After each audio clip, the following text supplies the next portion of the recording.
Welcome to PIMS Cup, the podcast for product marketing managers. I'm your host, Madeline Cardos. Today, we're joined by Swami Kumar, industry strategy lead at Atlan. Atlan began as a data team called Social Cops that worked on projects with governments across Southeast Asia and philanthropic foundations such as the Gates Foundation.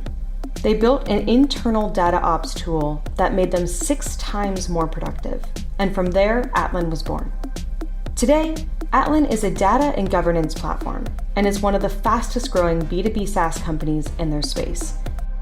In this episode, Swami describes how his role as a PMM working on a global team has evolved from day zero to its current stage as a Series C company.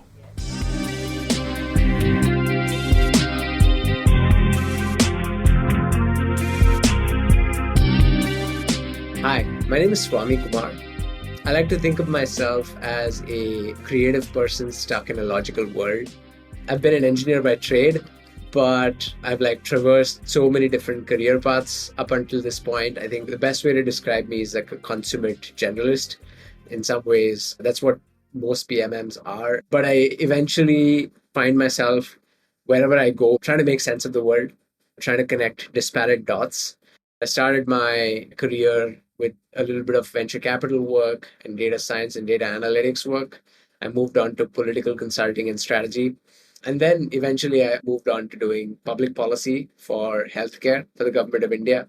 And I've now found myself in the world of data and metadata. Now I live in New Delhi, my wife, and I travel the world for personal and professional engagements. But my wife's primary complaint of me that I don't ever stay in one place.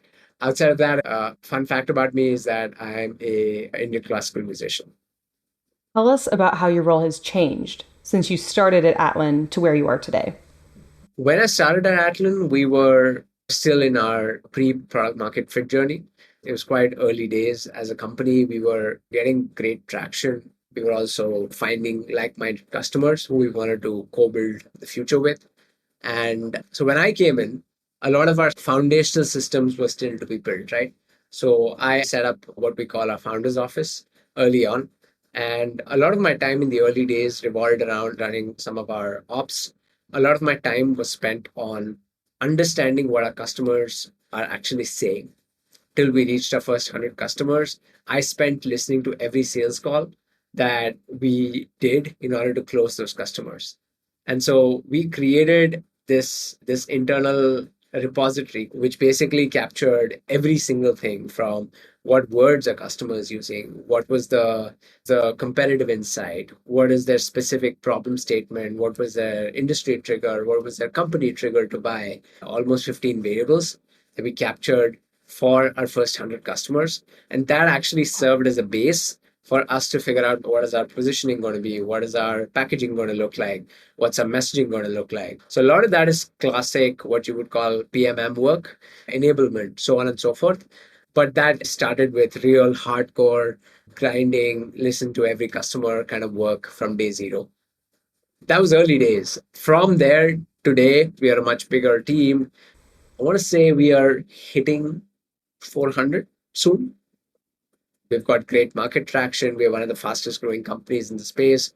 And so now my role has evolved into trying to shape the future along with our customers, along with industry analysts, along with our team. So I straddle the line between product, the sales and CX teams, the go-to-market org, and then the industry analyst side of the house. That's ultimately been the transition of what my role has been in Atlan.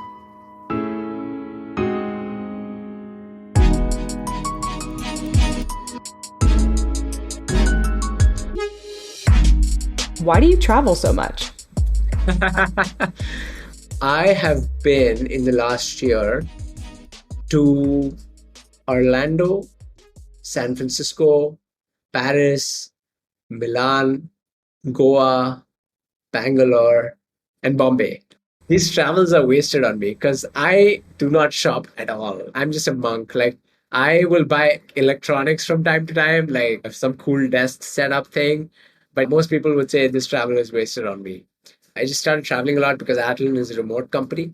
And so 2 years ago, I was taking a lot of different flights and many of them were for family things. I was also traveling cross country to see my fiance at the time. But outside of that, for work, a lot of our travels tend to be around going to customer meetings, right? So Atlan does a lot of work in person with customers. We're a remote company, so we don't have in-person offices, but we might do team meetings and offsites. I personally also travel to conferences where we get to meet with customers, we get to meet with industry practitioners and analysts and so on.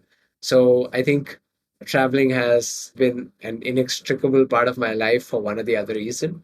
And are you okay working global hours? Yeah, I'm used to that now. I start late. I start at noon. So I'm used to having my mornings be slow now. I was going to the office every day when I worked for the government. There, your hours were non-negotiable and you got to be in and out at a certain time. So we would, of course, work super late. And I was working there through COVID in the Ministry of Health. I've had to calibrate a bit differently. But I think that's the beautiful thing because we are a global team. At any given point in time, somebody is always working. So we essentially work 24 hours because you're able to hand off to the next person constantly. And I think that's awesome. And then we've come up with our own standard time, essentially collaboration hours. So Pacific time folks wake up a little bit earlier. Folks like us stay up a little bit later, and overall it just works.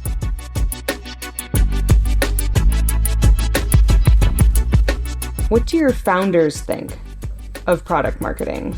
And how have they built their company around it? Depending on what the DNA of the founders is, certain functions are non-negotiably valued. Finance, no matter what, that's never going to be valued less. Sales is going to be similarly so. Product engineering is going to be similarly so. But there are what's considered supporting functions, right? Strategy, marketing, product marketing, all these kinds of functions. If done well, if leveraged effectively, they can actually be the difference between mid and incredibly great. Product marketing is one of those functions. And that's where the DNA of the founders and how they think, that's the differentiator. And so in Atlan, we have two co-founders, Prakalpa and Varun. Varun is incredibly deep product minded. He has the most impeccable product sense of anybody I've ever met. And Prakalpa is deeply marketing minded in the best way because it also depends on how you define marketing.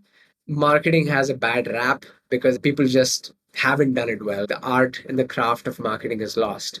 Prakalpa is very much philosophically minded when it comes to marketing and doing it well. And because that's her DNA, product marketing is a core part of Atlan's work. Strategy is also considered product marketing. Things like pricing, all of that falls into product marketing. And of course, defining industry strategy, defining our communications, while also then doing the more traditional PMM work of supporting product launches, creating materials, all fall under that umbrella. I'm trying to think of a tangible way that you have felt valued within your company. How is your work seen within your own company? What you can't get unless it is actually imbibed into the culture is high agency. And that's the only thing that matters the way we look at it.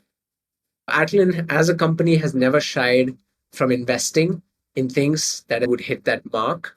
And whether it is field events, analyst days, customer meetings, and customer setups where we actually have to go and further the mission. And the people who led those efforts and verticals were always at the forefront of making it happen. That's the way we actually make sure that effort is valued and people are looked at. And it's sort of a byproduct. I want to say that that's not for everybody. Because if somebody just wants to clock in and clock out, they're better off at IBM. Having and exercising high agency and actually feeling a high out of that is something that all human beings want intrinsically, but many folks have gotten so entrenched into this slumber that it's going to take a lot of effort to pull them out. We call it red pill, blue pill. One of my colleagues, when he interviews people from Google or whatever, he'll be like, have they red pilled themselves? Have you gotten through that cycle of sameness so often and so constantly? And are you tired of it that you actually want to take matters into your own hands and work at a place with high agency? Have you gotten to that point? There are some people who inherently want that from day one. I was one of those people, for example. So I would never have gone to an IBM. I would never have voluntarily chosen to do that. So I self-selected into a place like Atlan. In Hindi, we call it Kida, the bug. You have that bug of wanting that high agency from day one, and you thrive in it and you're energized by it and you can't get enough of it and you want to do something great. And I think that's important to note. Okay, last call. This is our final question. What would your lightsaber color be and why? I would say blue or violet. Because the physics part of me says that if I have a red colored saber, then people will see me coming from way further away because it's got wider wavelength. So I'll probably want to be like in stealth mode, That's generally how I operate in life as well. Stealth.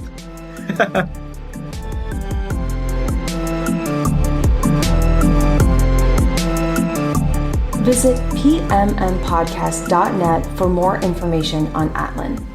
This episode was produced by me, Madeline Cardos. The show's music was made by Holizna CCO. Their work can be found on freemusicarchive.org. Do you have ideas for the show? Questions you want answered or guests you want featured?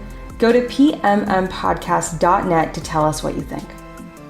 Lastly, a couple of thank yous. The podcast's Song Exploder and No Stupid Questions helped inspire this podcast. Give them a listen if you like what you're hearing. And last but not least, thank you to everyone who listened to the very end of this episode. Catch you next time on PIMS Cup, the podcast for product marketing managers.